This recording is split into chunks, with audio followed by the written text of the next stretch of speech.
I've got in this house 2 telescopic back scratchers, and they do a way better job than fingernails for scratching a back, for example. Yeah. So you could use that. You could use that on any part of your body that has an itch, and you wouldn't then therefore be catching a hangnail on clothing. Do you think chimps need fingernails?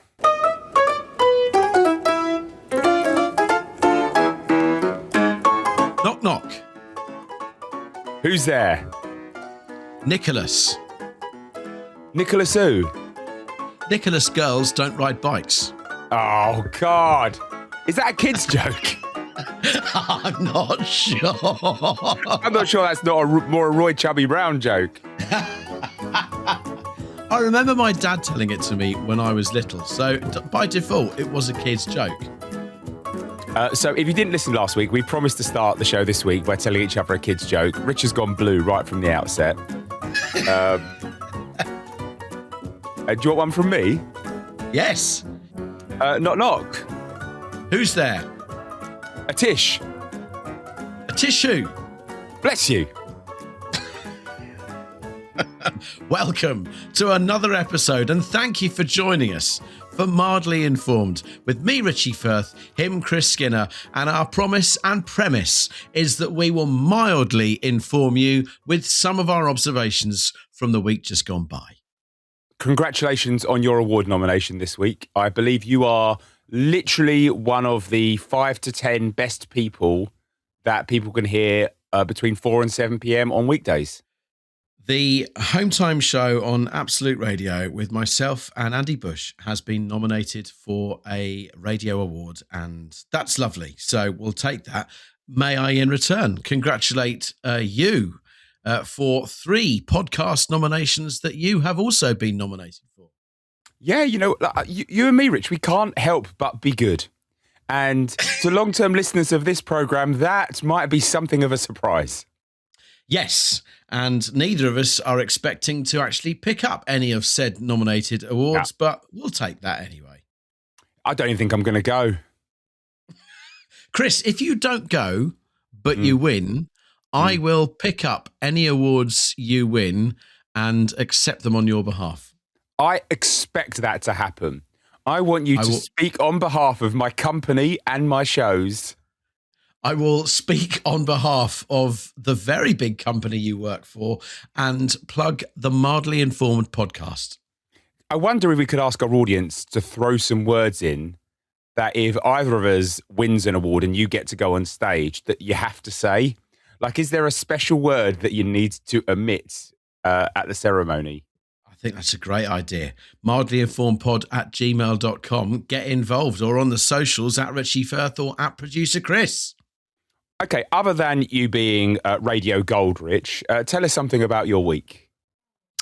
Chris, this week in London, there have been 4 days worth of tube strikes, tube drivers' strikes. They have done things quite cleverly in that the strikes have been from midday on the Tuesday to midday on the Wednesday. But by doing it at those times, it kind of obliterates the whole of Tuesday and Wednesday. And then they do another strike midday on Thursday to midday to Friday. So very cleverly planned, obliterating 4 days of service. Here's my observation. You and I have been working in London long enough now to have experienced many tube strikes. And I feel that this one over the last 4 days has had, I'm not saying it's had no consequences at all, not saying that at all, but I'm saying that this one has had the least effect that I feel that others have had in history. Now, that's not to say that takings will be down in sandwich shops or at station cafes, as I was talking to one of the blokes at my local station yesterday. But I've looked at previous tube strikes, and when those big red iconic London buses are going by, they're absolutely rammo, or there's massive queues for the buses, and a bus will turn up, no one can get on, and it just looks like Armageddon. That's not been the case this time. And then the other side of things is that the last 4 days, the weather in London has been archetypal, glorious spring. Phenomenal. Blue sky, not a cloud, sunshine. I personally have been absolutely loving the 20, 25-minute walks that I've had to be doing to get to work rather than using the tube. And it's been great. And I've actually really enjoyed it. And I can't guarantee that next week when things are back to normal, if I've got a bit of time, I might do one of those walks. It's been really, really good for me. So I think this has been one of the least effective strikes that I've seen in quite a while. And I've got a feeling it's because society's changing. We're not as dependent on those tube services as we once were.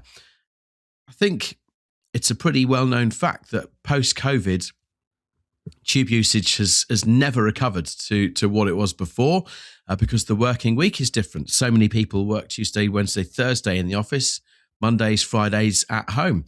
Once again, just anecdotally, the lady in the ticket office was saying to me that Tuesday is the new Monday regarding like rush hour travel and all that kind of stuff.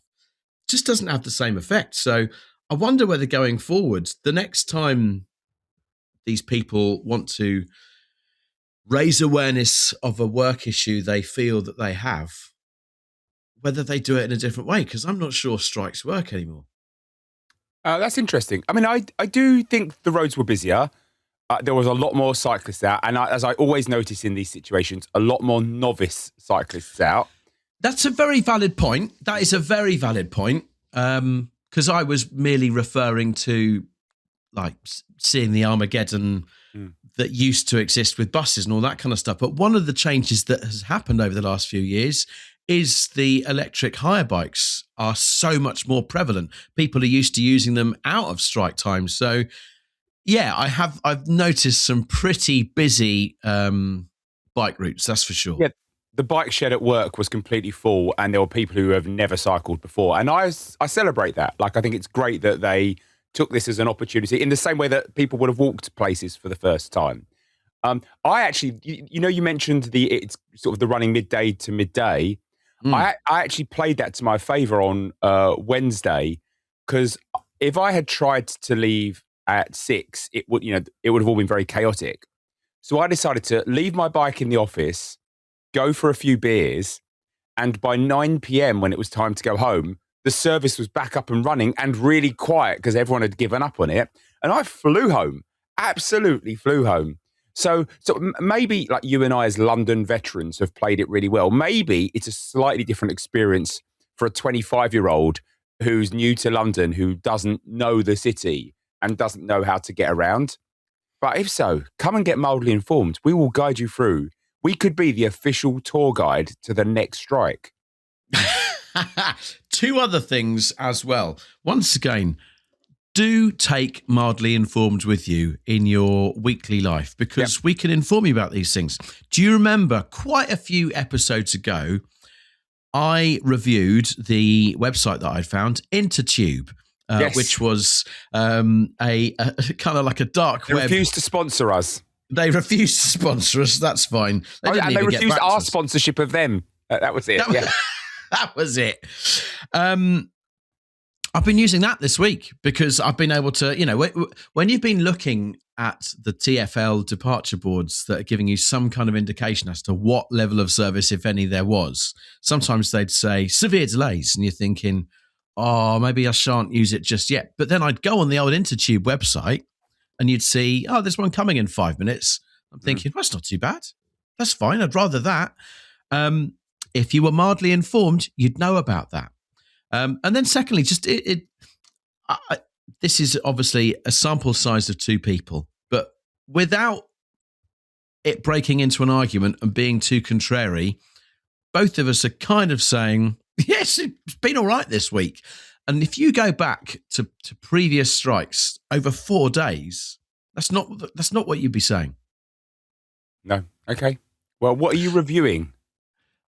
I'm going to say one more thing, and then I'll tell you what I'm reviewing, and I'll give the review.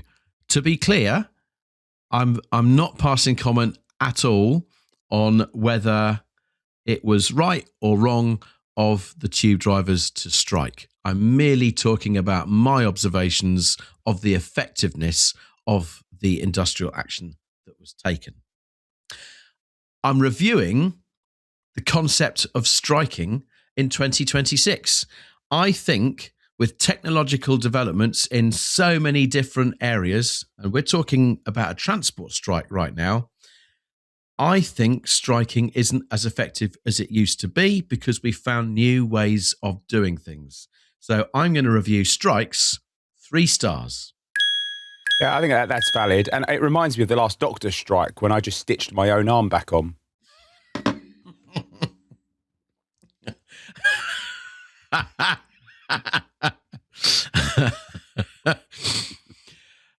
And you've done a great job. Thanks. Not fully functional, but it was never great before.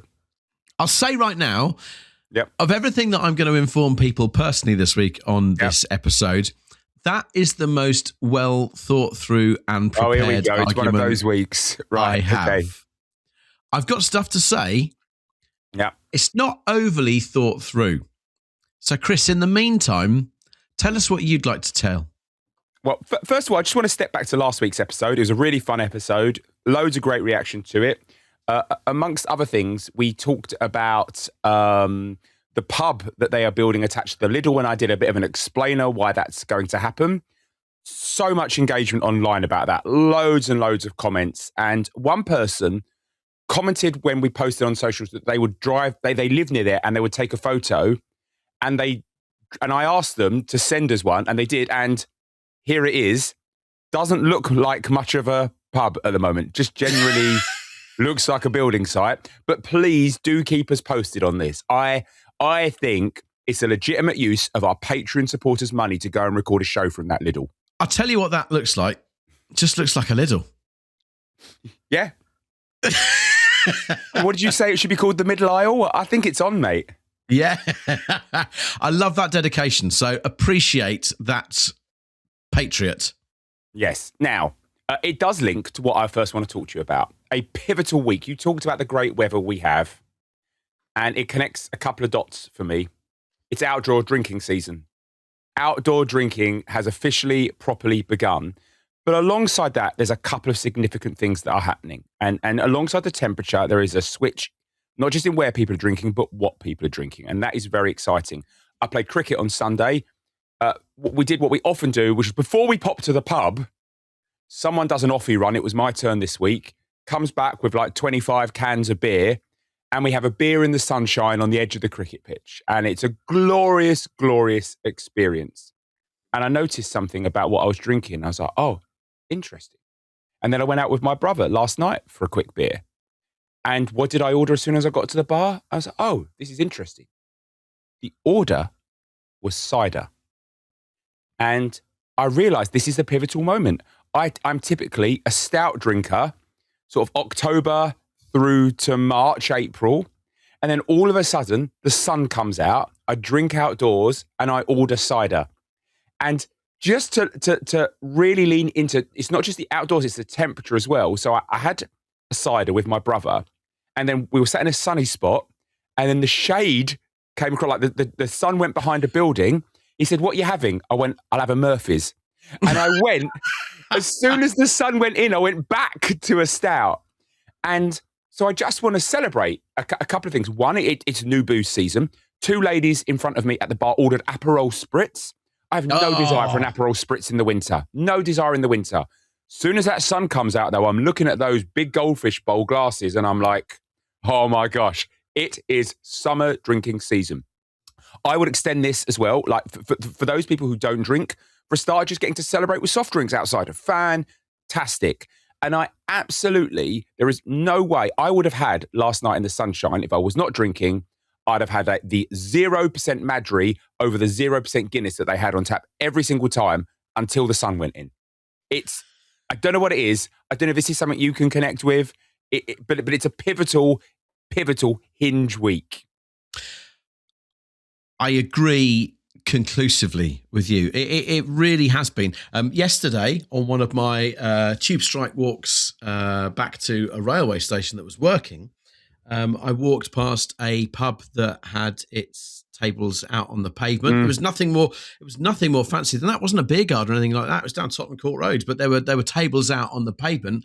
Every single table, every single chair was full. People sat there drinking away. A lot of ciders. There was still a lot of beer, but yeah, it's outdoor drinking season. I felt jealous as I walked by. I needed to keep moving just to get home. I did have an interesting thought. Obviously, the people that are drinking outside, some of them are just wanting to be out in the sunshine. I think there are obviously some that want to be able to smoke/vape. This is a very controversial observation. I don't smoke, but I don't mind just that vibe of having a little bit of smoke in the air if I'm drinking outside. It just feels like that's part of it. Well, we were conditioned that way, weren't they? Because the ban only came in the noughties, didn't it? Late noughties, where you and I had already spent, 10, 12 years at least being of an age to drink in a pub. And I wonder if that's a little waft of nostalgia coming over. I think it could be. It could be. And then regarding the choice of drink, yes, you're absolutely right. When the sun's out, suddenly you switch to the cider. And cider's revolutionised itself in the last 10 years as well. Now all the fruit ciders, all those mixed berry ciders and all that kind of stuff. I love it. April through to September, that's what it's all about. It no longer smells or looks like a urinal tract infection cider. And that is real credit to the cider makers of the country. Just a very quick question on this before I review it. The pub I went at last night, there were 2 outdoor drinking options. There was the busy street option, and then there was the quiet back garden. What would you have chosen?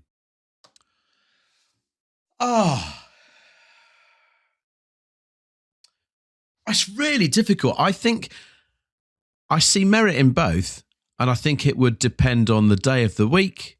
I think it would depend on the time of the day and also the company that I was with. If it was a Saturday or a Sunday and I've gone for a stroll, a walk, meeting with friends and all that kind of stuff, then I think I would go with the quieter pub garden at the back. If it is workplace drinks after work or lunchtime, I think I probably would have gone the street. Yeah. I think because it was new to be drinking outdoors as well, I went for the street. There was just something exciting about, something very alive about being out the front of the pub. So 2 months' time, I'll be in the back garden. That's a good thing that's come from COVID, I think. That's a good thing that's come from COVID, is street drinking. Yeah. I mean, I always drank in the street, normally Kestrel, special brew. And not outside a pub. Yeah. I mean, give me a park bench, mate.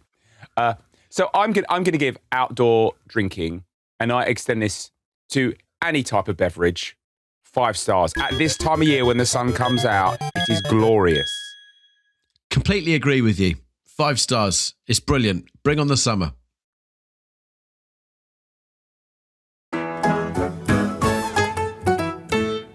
A wonderful set of adverts for summer drinking there.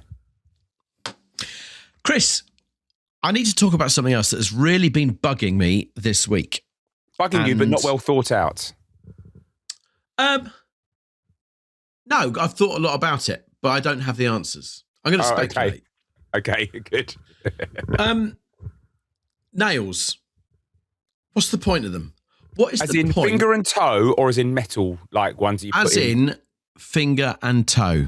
Let me give you the background here. About 3 weeks ago, I caught one of my fingernails on my thumb, and it kind of ripped quite painfully.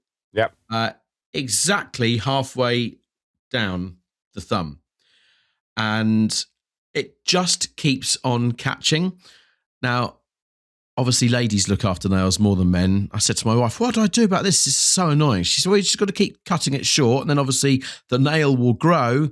And then eventually that cut that you've got in the nail will not be there any longer. I keep cutting them. Then I keep catching it. And it kind of re-rips the nail. And it is so annoying and so painful.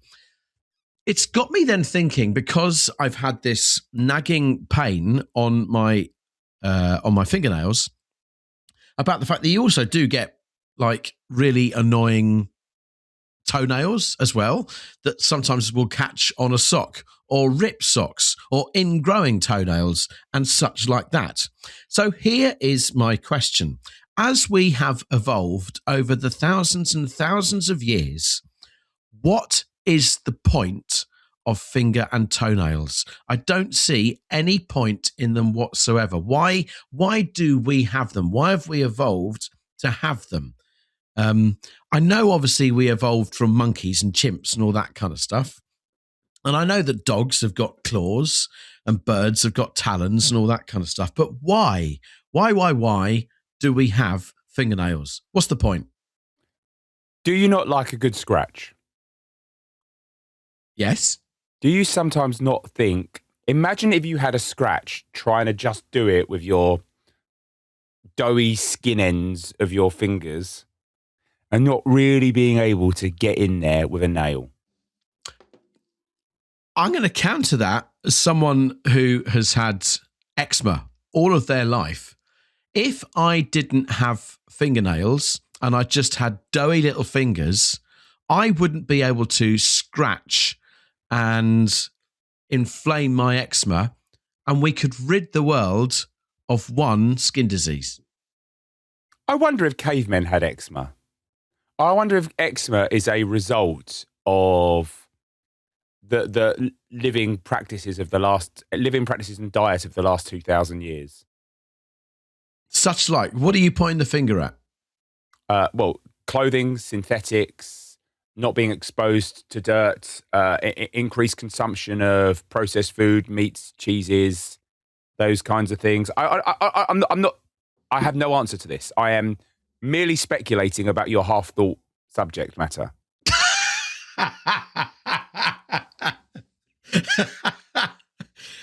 I don't see any redeeming feature for nails. We are clever. We're a clever species. I see what you're doing. You could be doing that with your stubby little fingers. Wouldn't be as good. I've got in this house 2 telescopic back scratchers, and they do a way better job than fingernails for scratching a back, for example. Yeah. So you could use that.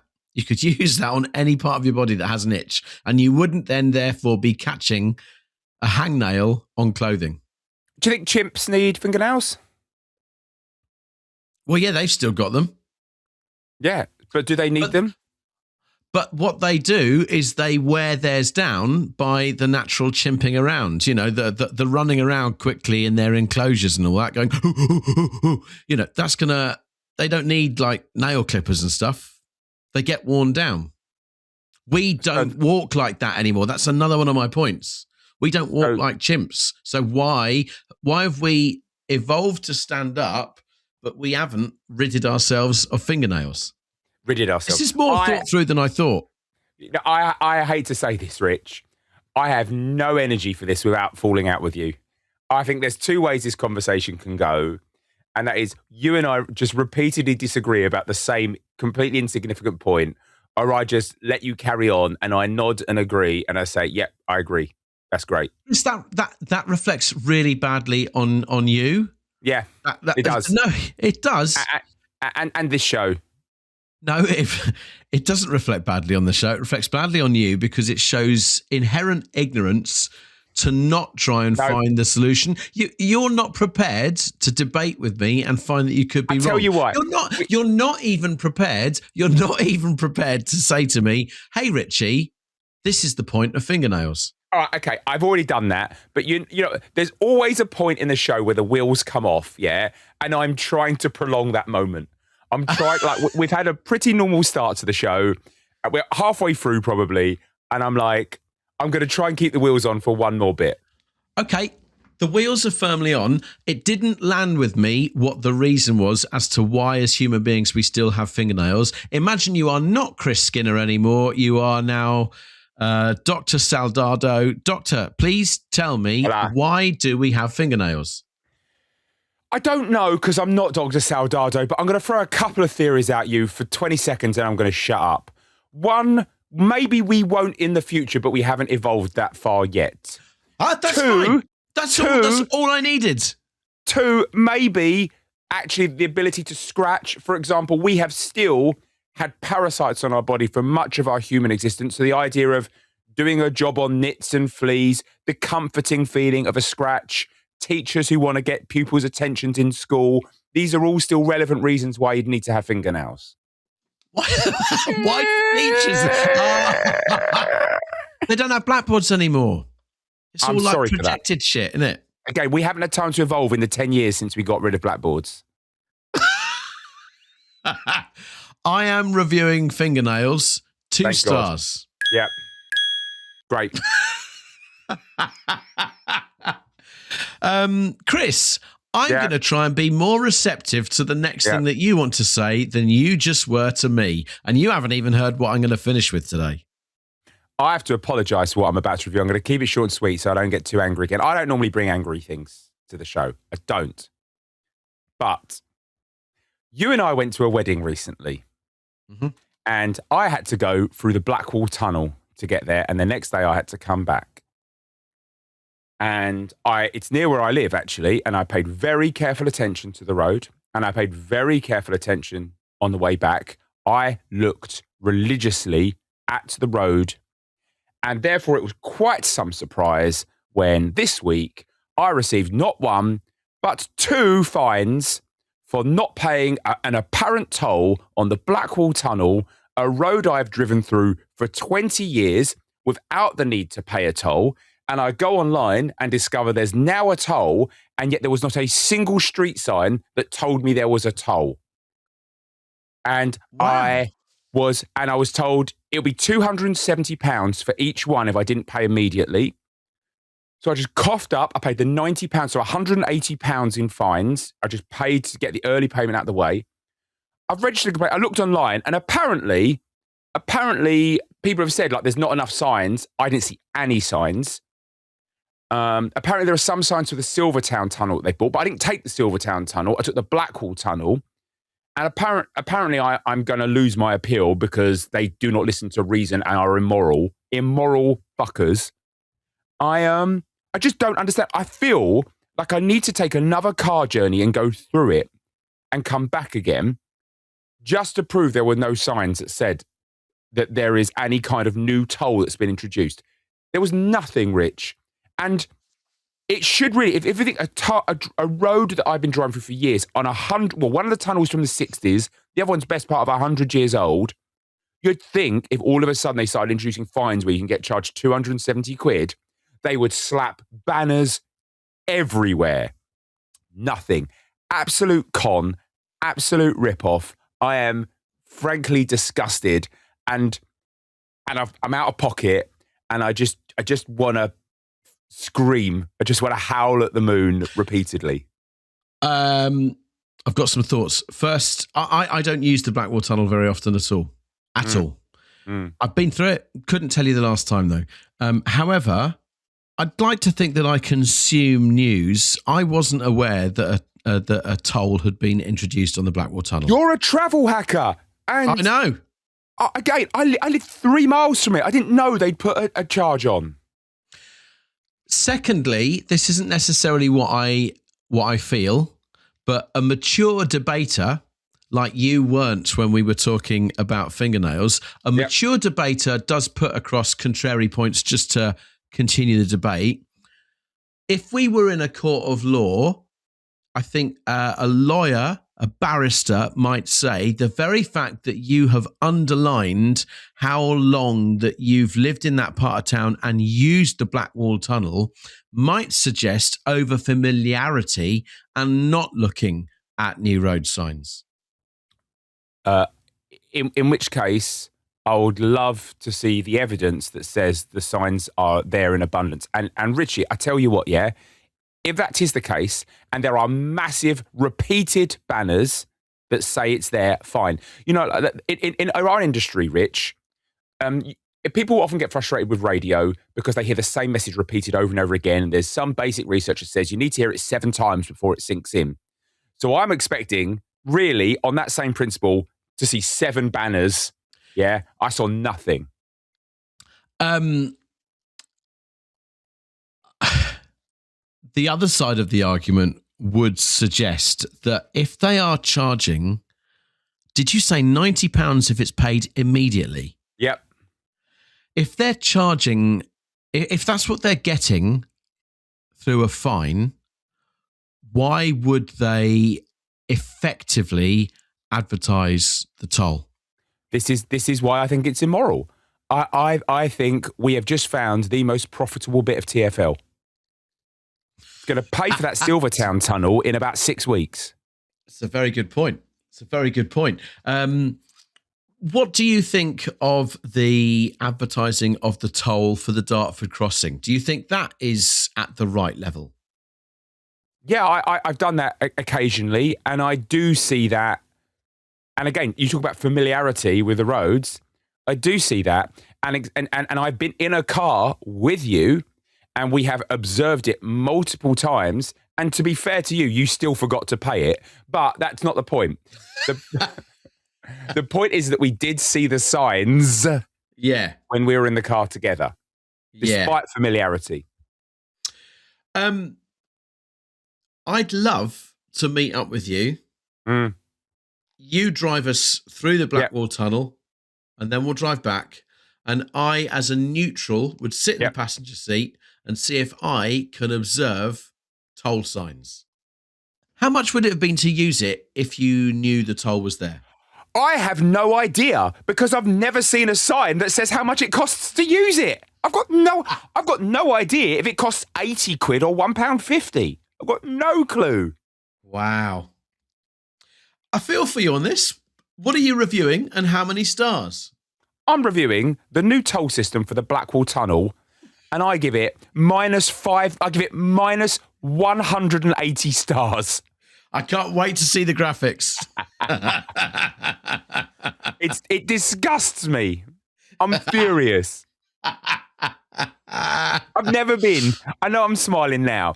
You would not believe the expletives that I was emitting in the house on whatever day in the morning this week, where I opened that. Laura had to go for a walk. Have you let know the gentleman whose wedding we went to? Not yet.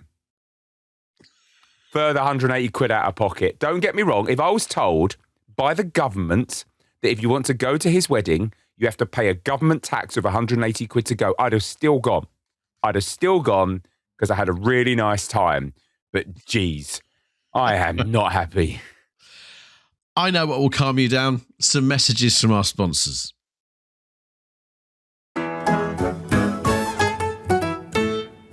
Great ads. We need a lot more of them if I'm going to make up that 180 quid, frankly. Tell your friends. Be a Patreon. Well, the observation that I'm going to review for my last review this week might not necessarily garner us more commercial support. I don't think anyone has mastered being sick like a dog. It was interesting that you had the extra words at the end there. I was quite content for it to be just the bit at the start. Tell me why dogs are so good at it. Chris, imagine you have had a lot of drink, a lot of stout, or a lot of fruity cider. Yep. Imagine that one of the girls in the cesspit that is a primary school of germs has come home with a bug that's been doing the rounds. You've caught it and you've got a stomach bug. Doesn't matter what the cause is, but suddenly, Chris, both you need to be sick. Yep. How does that happen? I would bet that you would very suddenly be like, oh my God, I need to be sick. And you would absolutely run to your nearest bathroom or downstairs toilet, and without any ceremony of locking the door or anything like that, you are getting to that pan, you're opening it up, and it is a volcanic eruption into the basin. And then you are then leaning over that toilet bowl, probably for a good 3 minutes, with your mouth open and vomit just dripping down, sometimes from your nose as well, making noises like, oh, this is horrible. It's absolutely disgusting. And then you're probably out of whack for about 12 to 18 hours. Compare that to a dog. When a dog needs to be sick, it could be just sitting or lying anywhere, and then suddenly a rhythmic pumping happens. Blup, blup, blup, blup, blup. And then they peacefully open their mouth. Yeah. And they just lay out vomit. That's the worst ASMR I've ever experienced, but carry on. Then they might have a little bit more. Bleh, bleh, bleh, bleh, bleh. And they lay out a little bit more. Sometimes they look at it and go, that looks nice. And then eat it. Yep. They eat their own sick. Yep. But then whatever they're going to do, whenever that process is over, go about their day. It's kind of like, cool, that's that. Right, what was I going to go and do? Oh, yeah, I was just going to go and sniff around in the garden. Why is it that dogs have mastered being sick, but as human beings, it's an ordeal for us? I tell you one thing dogs do before they're sick that we don't do, and this could be the lesson here. They eat grass. Apparently it helps them chuck up. So maybe next time you think you might be a bit sick, just go out in the garden and eat some grass. I had no idea they did that. So that's a sign. Yeah, they're quite like if a dog feels like its tummy's a bit upset, it's it's a thing that it does to help it all happen, apparently. And I've seen it from my own dog. Wow. I'm going to bear that in mind. I'm going to bear that in mind. Mate. Get down on all fours. Get the blender out and get some grass cuttings and make a nice grass smoothie. Yeah. I wonder whether people that smoke cannabis aren't as sick. Because I don't know if it has to be specifically the type of plant that grows on the lawn, or it can be any herb. I don't know, Rich. I really don't know. Again, I'm not Dr. Soldado, remember? No. Dr. Soldado doesn't know about... you'd need to be a veterinarian. An evolutionary biologist might help, because there is a crossover. How many evolutionary biologists do you think listen to this show? I thought that was the start of a new joke. I don't know. If you're an evolutionary... Yeah. Are the wheels still on? One to feed the dog grass and one to trim your nails. Are the wheels still on? No, this show's over. I'm going to review dogs being sick. 5 stars. You guys have nailed it. We have saved extra content for those who choose to pay. The Patreon episode, Chris has more to tell us about. You can become a Patreon by finding Mildly Informed on Patreon. You can, of course, watch this, should you wish, on our YouTube channel. You can leave comments on YouTube or find us on the socials. Or, of course, you can email mildlyinformedpod@gmail.com. Chris, I can't wait to see you with our paid friends very shortly. If not, the rest of you will see you next week.